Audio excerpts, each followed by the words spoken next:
Overseas پاکستانیوں کی طرح مسیحی تارکین وطن نے بھی بھارت کے جنگی جنون کی مذمت کی ہے۔ ان کا کہنا ہے کہ پوری مسیحی کمیونٹی پاک فوج کے ساتھ ہے۔ وزیر اعظم کے امن کے پیغام کو پھیلانے کے لیے ہر ممکن کوشش کریں گے۔ برمنگھم میں ہمارے نمائندے عابد قاسمی سے گفتگو کرتے ہوئے ان کا اور کیا کہنا تھا، آئیے آپ کو دکھاتے ہیں۔ تمام مسیح قوم اپنے پاکستان کے ساتھ شانہ بشانہ کھڑے ہیں۔ میں یہ کہنا چاہتا ہوں کہ ہم پاکستانی مسیح جو یورپ میں مقیم ہیں، ہم امن پسند لوگ ہیں۔ پاکستان ایک امن پسند ملک ہے، لیکن اگر کوئی پاکستان کی طرف میلی آنکھ سے بھی دیکھے گا تو ہم اس کا بھرپور جواب دیں گے۔ بھارت اپنی دھمکیوں سے باز آئے، ہم نہیں چاہتے کہ جنگ ہو۔ اگر جنگ ہوئی تو ہم سیسا پلائی دیوار بن کر اس کے سامنے کھڑے ہوں گے۔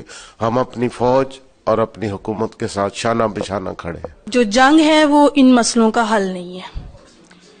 مسئلوں کا حل اس وقت نکلتا ہے جب ہم بیٹھ کے بات چیت کرتے ہیں۔ ہم مسیحی قوم ہیں، ہم انڈیا کو بتا دینا چاہتے ہیں کہ وہ یہ دھمکیاں دینے بند کر دے۔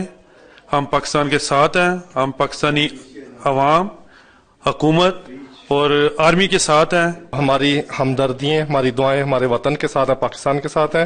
اگر کوئی مخالف کنٹری جیسے انڈیا ہمارے ملک کے بارے میں غلط سوچتا ہے اور جو کشمیر میں ہو رہا ہے، ہم کشمیریوں کے لیے بھی دعاگواہ ہیں اور ان کے ساتھ کھڑے ہیں۔